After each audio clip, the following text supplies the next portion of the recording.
Thanks, Connor. Look, thanks for hanging around. We'll do a couple of questions. I'd actually like to lead off, if that's okay.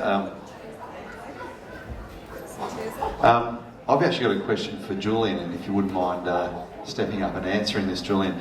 The Perth-Pilbara region is projected to have to accommodate an extra 2.5 million people by 2056. So what role do you see the city of Bayswater playing in that? And in particular, the town centre, given that it's a transport-oriented hub? To my way of thinking, again, it comes back to, as we densify, what can we offer people as an incentive to make them want to live at higher density? Bayswater does have that access to nature, public transport, and potentially cultural amenity that might leverage people out of a suburban setting. So I would think it has a role to play in that respect.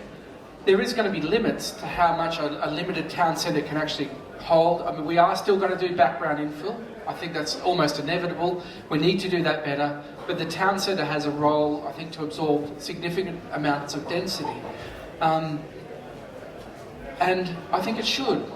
And I think the trade-off in terms of the character of the town centre, I think cities need to be considered organic things. They're constantly changing. There's flows acting upon them, different people moving through them. And we need to, I think, not try and embalm Bayswater Town Centre in its current character, but let it actually evolve as it should and evolve naturally. Now, we need to do density as well as we can, as sensitively as we can, but I think we need to allow it to move to accommodate this changing and growing city that we have.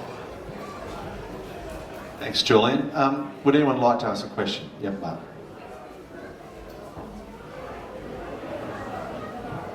Thanks, Paul. It was really good to hear a diversity of speakers tonight. So thanks for bringing them to the table. I guess one of the considerations around infill development is actually the quality of development. And what we see across Perth is a lot of 1 and 2 bedroom apartment developments, which are really fantastic for single people who might have a friend to come over. What we don't seem to see a lot of is 3 bedroom, 4 bedroom type dwellings that are the desirable element for those people who have larger families. So I guess my question to our representative from Colliers is the high number of transactions within that sector of the market a consequence of people not being comfortable with the properties that they're purchasing and rapidly turning them over, looking to move into housing stock or apartment stock which is much more suitable? And in that case, is there a role for developers to really look not only at the profits that are available but the longer term sustainability of those housing stocks?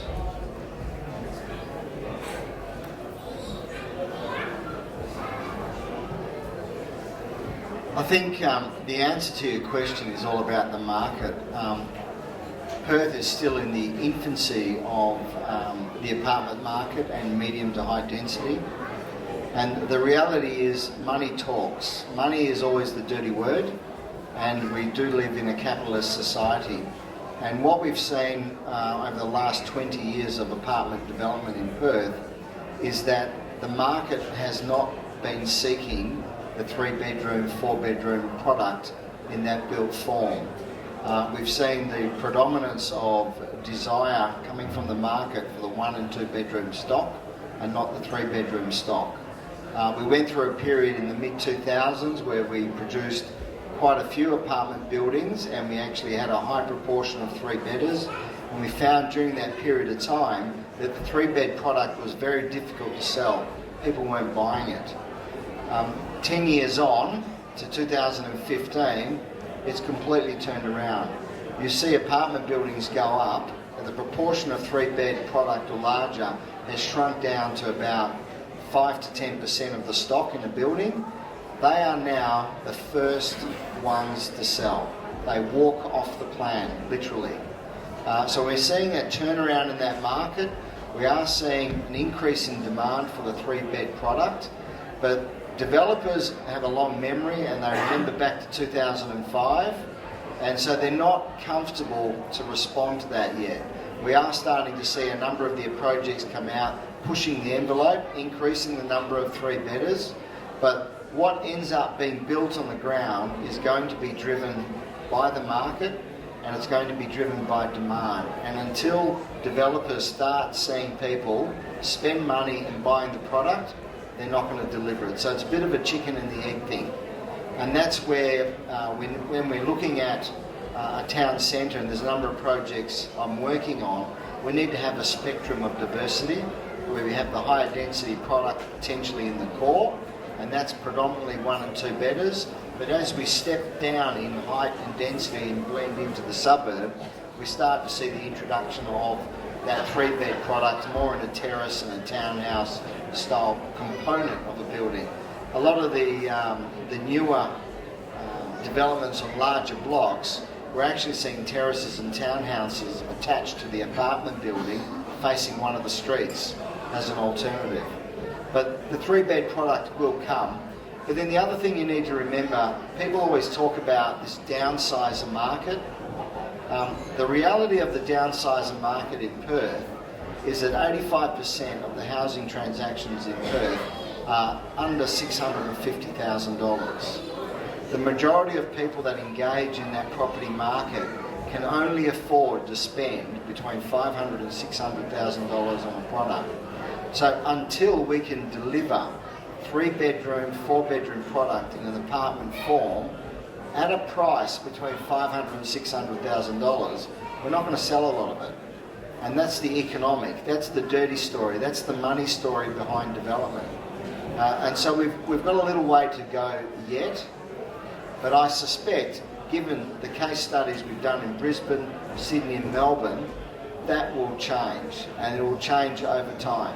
But even in those markets, you don't see a lot of 3-bedders in the apartment towers unless it's a premium product. Thanks, John. Any other questions from the floor? Yes. Thank you very much to everybody. That was really interesting, and love the diversity of presentation. It was great. And support a lot of what you're saying around the sensitive development and more dense but sensitive and green space type development. Bayswater's got so much potential. It's got the transport hub, it's got the hub, the town heart, the town centre, the green space. How do we deal, and I think and you alluded to it in your presentation, how do we deal with the landlords who perhaps don't want to engage in this development process in the town centre, the town heart?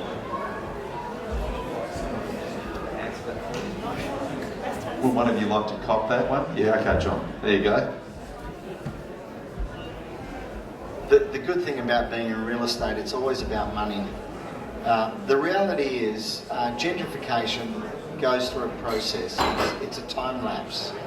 It will evolve over time, and there are many examples in metropolitan Perth where there was resistance to change, but eventually the money comes good and you see the development move on. Quite often it requires generational change with ownership of properties in town centres as well. I think the approach should be, and when I work with government, my approach is always, let's design the box. Let's design the box around what we want to build and how we want to see the future evolve. And then over time, the market will deliver. But we have to be fully aware that the market doesn't spring out of the ground like mushrooms. Nothing happens that quickly. The important part is designing the box around the vision we want to achieve. And if we can do that, then in time, we'll get there. Thanks, John. Julian, would you like to add to that? One of the problems we have in town centres like Bayswater is we have very fragmented land ownership, and you will have some owners who don't want to do anything. What we need to be considering is particularly economic incentives, which say to people, if you amalgamate lots with the people next door, we'll give you a density bonus. We give you a benefit that you otherwise wouldn't have if you just developed your own lot, or indeed if you resisted it. So we need to start to incentivise people, these landlords you're talking about in these town centres, to amalgamate land around with the lots around them, and to really develop infill in a way which is more systematic and not all this ad hoc, dispersed kind of infill. But a lot of it will come down to economic incentives to landowners, to the landowners you talk about, to make them consider development when they otherwise wouldn't. Thank you. Yes, Al. Well, just on that note, I mean, for Julian and also for the gentleman from Colliers, like, what role would the council need to play in this? Because it seems like everyone wants good development in Bayswater. Like, everyone wants to develop, but they want to do it in a way that enhances Bayswater. But also, we don't want to see the whole thing rolled over. So, what role can council play from your point of view, and also from a developer's point of view?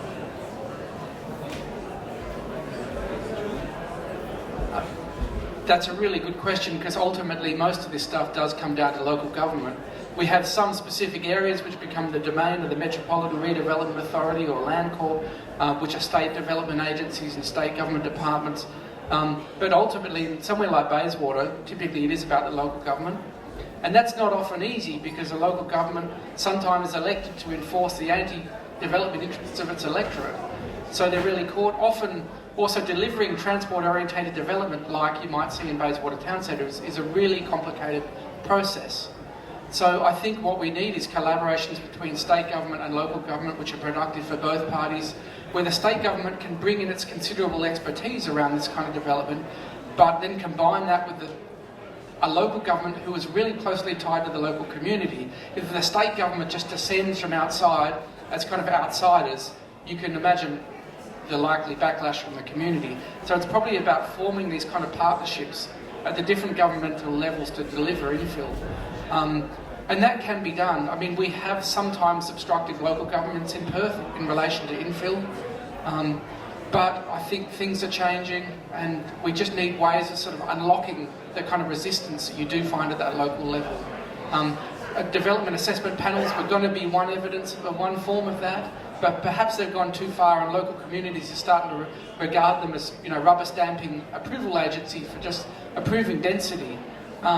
So I think we need to have these processes like development approval panels and the like, but we need to make it really transparent. We need to engage the community with the kind of decision making which is going on behind those panels in a way that can actually unite the local level with the state level and bring those two together in a compelling way. The issue with the developer is that, where possible, the developer wants certainty. The developer wants to be able to go into an area and understand what he can and can't do. The problem we have in a lot of the local government areas that I've worked in is they've never achieved that certainty, and we're moving from a rigid planning system, which was the R codes, to a performance-based planning system, which is about the habitable spaces that we're creating. And so developers are now having to work in a bit of a void. The planning schemes and the text are written up in a fashion that you have to have certain setbacks, and you have to have certain lighting and ventilation, and they are actually giving a box that people... What is it? Phone? You're so close to the speaker.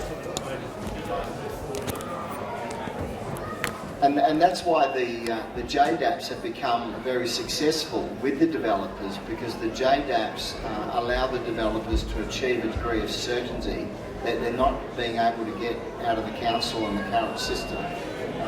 Historically, we've seen a lot of minority groups, community groups, hijack potential projects, and developers nowadays, if an area is so sensitive, well, they're not going to go in there. Why should I? There's so many opportunities around. Why should I go in and work in this area and then have to spend 2 years in a planning process, having to fight the local community, and then at the end I might get nothing out of it?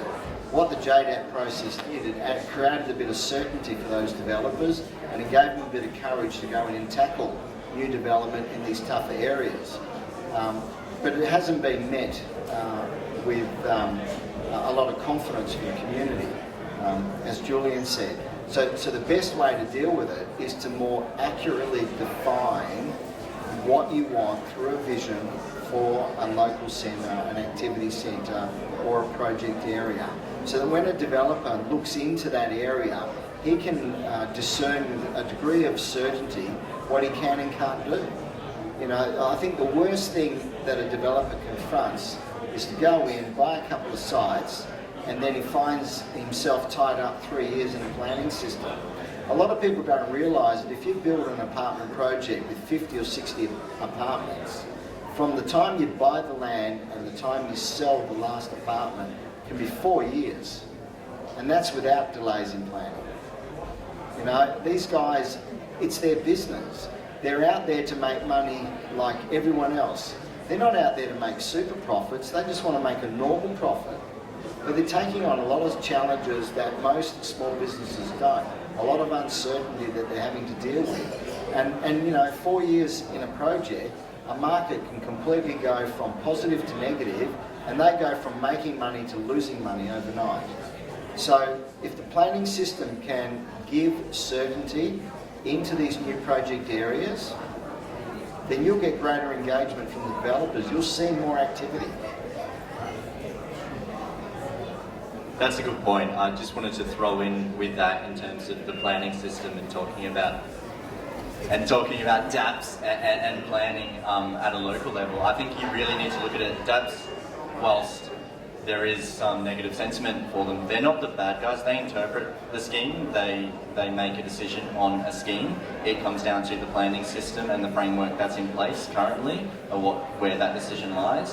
What you need to do is look at how your structure plans are developed, how your activity centre plans are developed. Whilst they're now given due regard under the planning reform, we need to look at how can we make the scheme, whilst it is a rigid document, more flexible in providing better outcomes and incentivising better development for the DAP to approve at the end of the day. That's true. Yep. You have a question? And then Mark. Yep. So I'm a millennial that wants to live near public transport and nature and everything you talked about, Julian.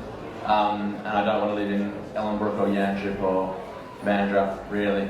I find, as a non-town planner, a lot of applications for development have been cancelled by people that bought houses when it was 2% or 2 times the household income to buy the house, and they think it's going to lose value on the house. A development, how do we change the opinions of people who already own houses near these proposed town centres and make them think that, you know, having a development's a good thing for their suburb? Who'd like to take that one? Okay, we'll go with John first. Look, I'll give you a real life example. I live in Floreat, and I chose to live in Floreat just off Cambridge Street, and it's the intersection of Birkdale Street with Cambridge Street. There's a little activity centre there, probably no bigger than the Bayswater one, but in the nearly 20 years I've been there now, it started off with a deli and a newsagent and a chemist and a couple of bits. But 20 years on now, we've got 4 restaurants. I've got a range of different retail services. I've got a vet, I've got doctors, I've got all of that there. And you can never get a parking bay. It's a 400-metre walk from my house. But I bought there because I love the fact that I can walk down the road and buy a paper, get a coffee, get a sandwich, buy my bread, and then walk back home. I think there's many examples like that around Perth that are actually working, they're active, and you see lots and lots of people using these spaces all the time. We need to encourage that in Bayswater. That's how I see it. But at the end of the day, going back to Economics 101, for activity you need people, because people bring money, people spend money. So in many cases you have to intensify the level of development around an area. The benefit on Cambridge Street, if you look along that section of Cambridge Street, there's got to be 1,000 flats in a kilometre. There's all those old flats that were built in the 50s and 60s leading up to the Empire Games. They're there sitting back in amongst all the houses within a few hundred metres either side of Cambridge Street. They are what deliver diversity to Cambridge Street in that pocket. And they are increasing the density, increasing the number of persons in that area, and they are what are sustaining all that activity in these little centres on Cambridge Street. Now, go to Maylands, have a look at Maylands. Why is Maylands any different to Bayswater? Again, look at all the flats and the units that were built in Maylands in the 50s and 60s. Most of them within a kilometre or so from the train station. It used to be an industrial area, it used to be an employment node. A lot of that higher density development, even though it's old, it's still there. So in terms of persons per square kilometre, the density of people there is higher. And a lot of that stuff is still walkable to the Maylands town centre. So you're seeing a high level of activity in the Maylands town centre. In addition, the Maylands town centre is a little bit different in that Railway Parade actually faces and engages with the train station. We don't have a lot of that in Bayswater. And then ask the same question in Bayswater. Around the city centre, where is that equivalent density? Where is the equivalent density that you see in Maylands and the old flats that you see in Wembley on Cambridge Street? It's just not there. You just don't have the people, right? And it's the chicken and the egg thing. Put the people in, then people will want to provide services to them. That means small businesses will start up, they'll start selling coffee and whatever, and it grows, and it grows, and it grows. But if you don't put more people within a certain distance of the town centre, you're not going to stimulate that activation. I'd like to build on what John said, but to begin, how do you not do it? When you have these people who are resistant to infill, I think presentations like mine don't really help. You know, the whole biodiversity thing, the whole metropolitan scale issues that sprawl unleashes don't really make much of a difference because people are not typically motivated by altruistic kind of motives. They may have some concern for biodiversity on the fringe, but somewhat it's very removed from their everyday reality of where they live. So it's a bit much to expect that is going to convince people they should accept density near them because of an issue of biodiversity at a metropolitan scale. For instance, what you really need to do is begin to sell the benefits of density better, and I think that's not something we've done well in Perth. Typically, density is something that you should sort of grin and bear because there's some need for it, which is often not well prosecuted to the public. But what is actually even less clearly prosecuted is the fact that density comes with all the benefits John's talking about. Now, some of them just kind of happen. As you get more density, you get more cafes, more restaurants, more street life, more activation. But some of it can also be artificially stimulated. In Vancouver, they have social bonus zoning. So when you have densification, developers are required to pay for things like childcare facilities, upgraded parkland, upgraded public realm. So people who are otherwise resistant perceive that they're getting some benefit back. And that's reasonable to think that they should get some benefit back. We haven't got those same systems in place in Perth to the same degree that somewhere like Vancouver has, where they've had a demonstrable difference on how the public perceives infill, because all of a sudden they don't perceive it as something you just have to grin and bear, but something that could be leveraged for positive outcomes for their suburb. So I think we need to be better at telling that story, and we might need more mechanisms in place which ensure that when a suburb accepts density, they get some real trade-offs, which really do make a difference to everyday life. They're not these big altruistic things like the trade-off is we're saving biodiversity at the fringe. Unfortunately, I don't think that does really convince many people when it comes to their own backyard. Okay, I'm conscious of the time, but I know we've got two more questions. Mark, if you don't mind, I've had my back to the people on the right, so I'll come back to you next. I believe you have a question, is that correct? Thank you, and thanks for your presentations this evening. I'm very mindful, I've come to a presentation on Say Yes to the Future of Bayswater, and it's been quite interesting, some of the demographics and those sorts of things that you put up. You make some good points. But in relation to the words that talk about resistance, in relation to the use of boxes, in relation to the use of people not wanting things to occur in their own backyard. What really centred and really concerns me is that a lot of the development is not actually looking at the future. It's not looking at the materials, the way that those buildings are designed. It doesn't require developers, as you would be well aware of. It does not require developers to meet environmental requirements.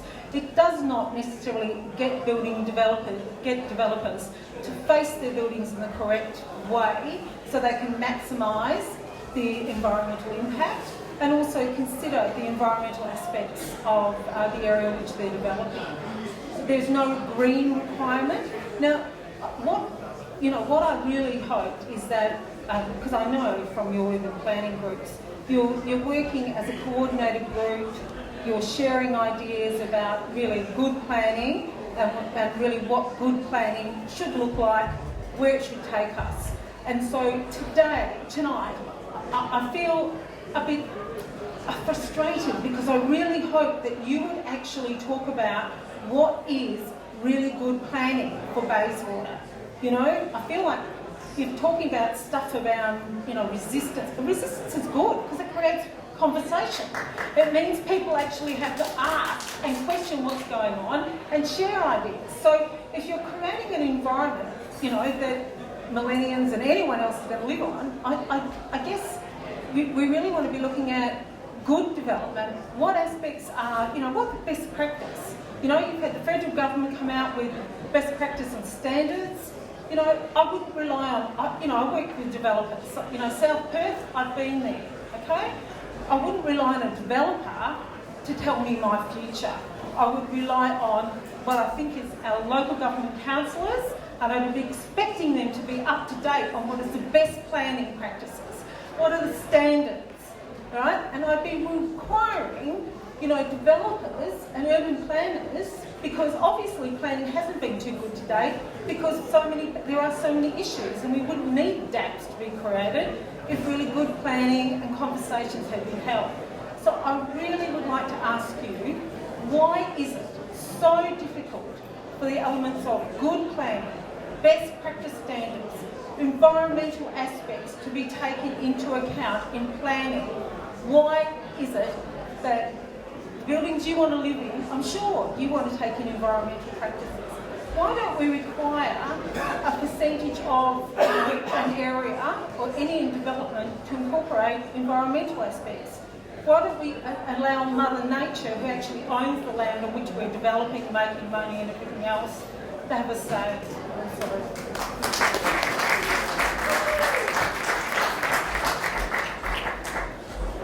Some really good questions there, and I'd like to address them.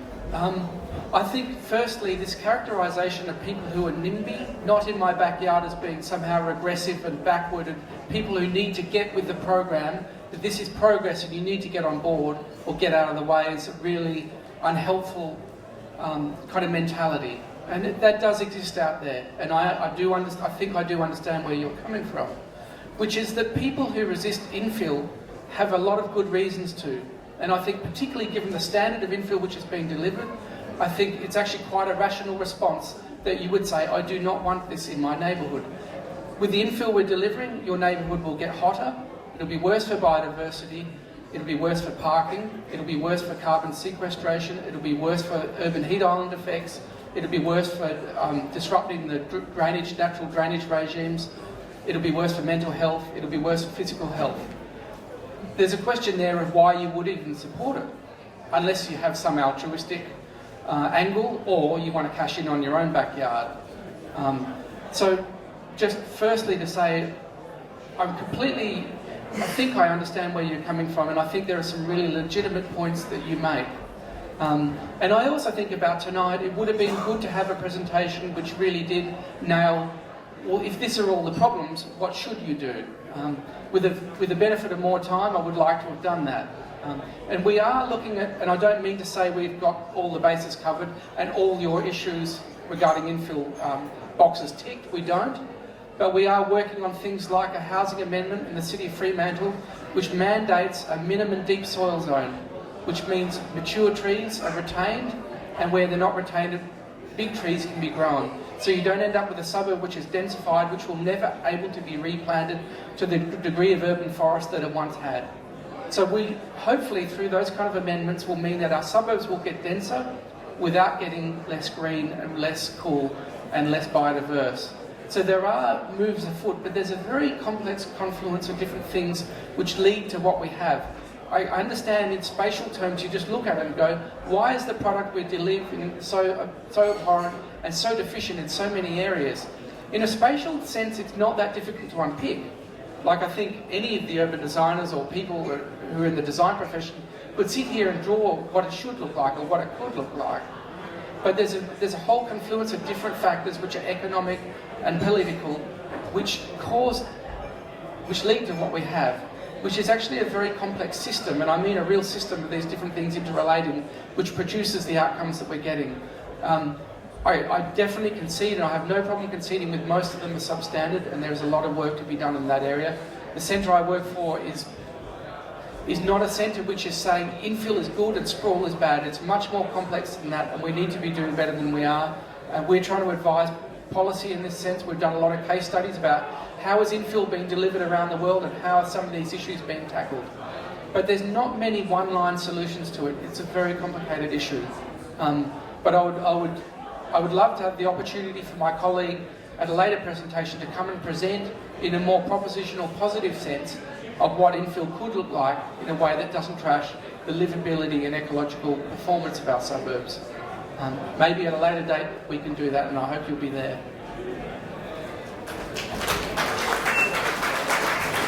We'll definitely take you up on that, I think. Yeah. Okay, look, I'm really conscious of the time. One more question. Mark.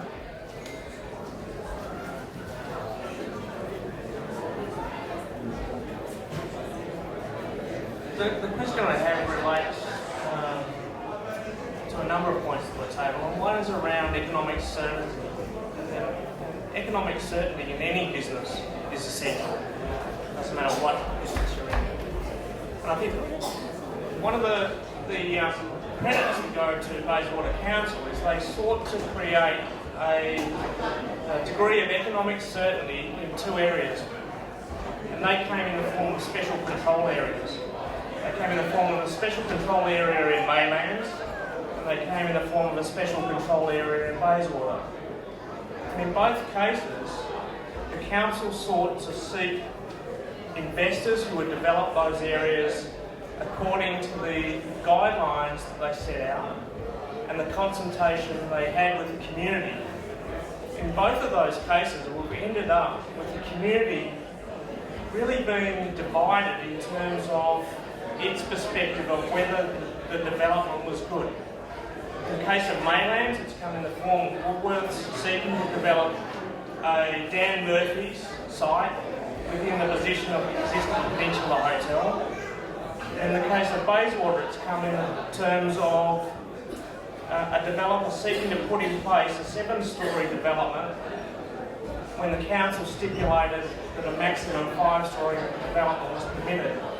So I think economic certainty comes from both engagement of councils with the community in what the acceptable limits for development are, and it comes in terms of the developers recognising the concerns of the community and building within inside those constraints that are imposed by both the community and the council.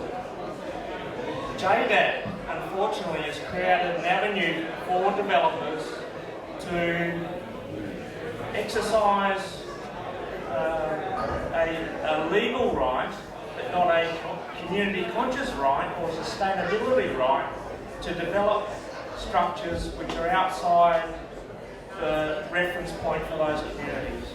So I think developers need to recognise that they can force or seek to force developments through, but they're going to disengage with communities.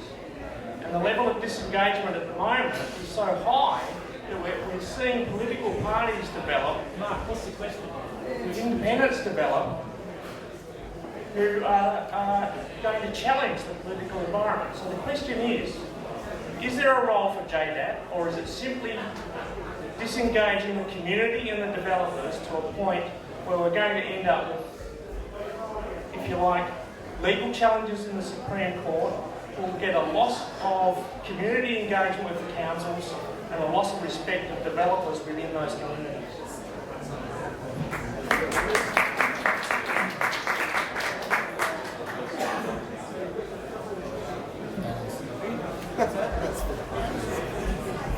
So who'd like to have a crack at that one? Yeah, good on you, Stuart. Look, I'm very pro JDAT. I think it has a role and there's a system for it. At the end of the day, while yes, there are steps to be taken to consult with the community to get a better outcome, I think it needs to be a role of education, not just consultation and talking with the community. But you have 2 local members on the JDAT. At the end of the day, it comes down to a planning decision, relying on best practice planning, relying on people with 30 years of experience to make those decisions. While yes, sometimes those decisions aren't always good, but we planners came about to plan for the public good. Your local government does provide a report, which the JDAP 90% of the time aligns with. On the odd times that it doesn't, a lot of the times it's political, a lot of the times there's unease, but in a situation where we're in terms of the economic climate, in terms of looking for good outcomes, sometimes those types of developments come through. Is it great? Maybe. Is it bad? Maybe. But at the end of the day, it's the system we need to work in, and it's how we go about that. How you being here right now is the first step to doing that and changing it. It's no point vilifying a system when you need to ask yourself, well, what does that system rely on? It relies on a planning scheme. It relies on the local government putting and implementing that scheme. But I think what you said is the council had said 9-storey building area, and then they came in with 7-storey building area. Why did the developers go with 7-storey when the outline was 5-storey? Look, I'm not sure if I know the correct answer, but I've seen examples of this in a variety of local government schemes where the text of the scheme is ambiguous, where the scheme might say something like 20 metres and 5 stories. But 20 metres, you can put 7 stories in it. So which one has primacy? So then you look at all the other policy and all the other things that go into defining the built form in that scheme, and we are moving to a performance-based planning system. What developers will do, well, they'll engage planners and architects and go, I'm allowed to build to 20 metres. Give me a design that complies with all the policy in the scheme and gives me 20 metres. And if you draw that up, you get to 7 stories because they're trying to optimise the yield to make it feasible. And under the performance-based standards, they've actually ticked all the boxes, right? And so often the challenge is, well, did you mean 5 stories or did you mean 20 metres? And it's come, and those debates have come through because the language of the text has not been properly crafted. And so I see this on a regular basis. I said I don't know the circumstances of this one, and the question was asked, and I'm just, based on my experience, this is what I've seen in the past across a range of different local government areas. And the other thing is we have an inconsistency of definitions across a range of local government authorities. You can't go out there to every local government authority and get the same definition of plot ratio, the same definition of height. Really simple things vary from council to council, and what it does, it creates ambiguity. And the developers, you know, they're in a business of developing, so what they will try and do with that ambiguity, they will try and bring certainty to it by defining it. Okay, can we get a quick answer, Julian, because we're way over, and if you wouldn't mind, then we'll wrap up. I'm sensing from your question that you're quite distrustful of what's going on in development assessment panels, and I think some of those concerns are probably legitimate. I think fundamentally it's not a bad model of having people who have some expertise in these kind of issues making decisions. How a similar situation was unlocked in England was that they opened the development assessment panels to the public, which is they could go along and see how decisions were being made and what the rationale was.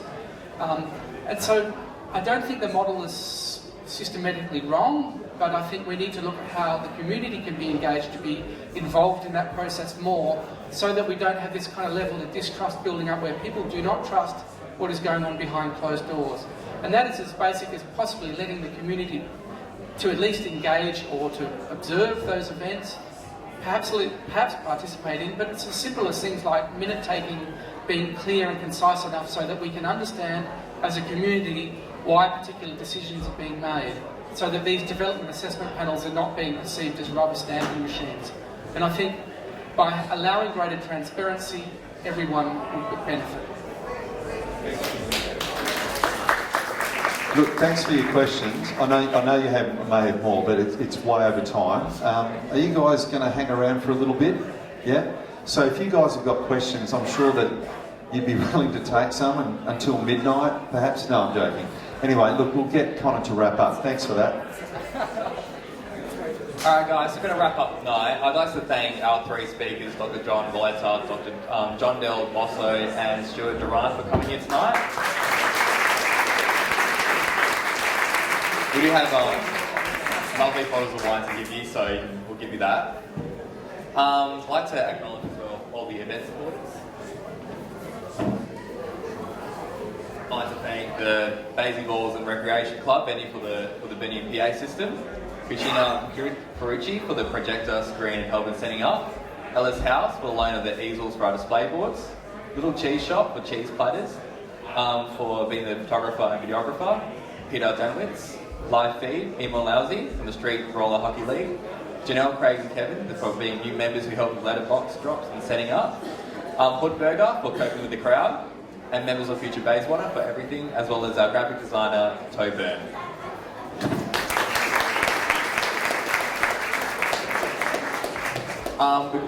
I think on the slides we have the coming list of speakers, so we can show that for our next coming out Future Baysy talks, next coming out weeks. So in the next session we've got James Bess for topic of community visioning, Malcolm McKay for Green Gurus, as well as the future sessions, dates to be confirmed, but the next one will be Thursday the 4th of August. If you want to get more information about it, of course you can check out our Facebook event page, also from our website as well. And I do encourage as well all of you just to sign up for the speaker series, subscribe to Future Bayswater on Facebook through our website, and for participation in Facebook discussions and also donation for Future Bayswater. Again, I hope you guys enjoyed tonight's forum, and if you have any questions or comments, please join in the conversation on our Facebook page, and as well as our guest speakers will be more than willing to answer your questions. Thank you guys.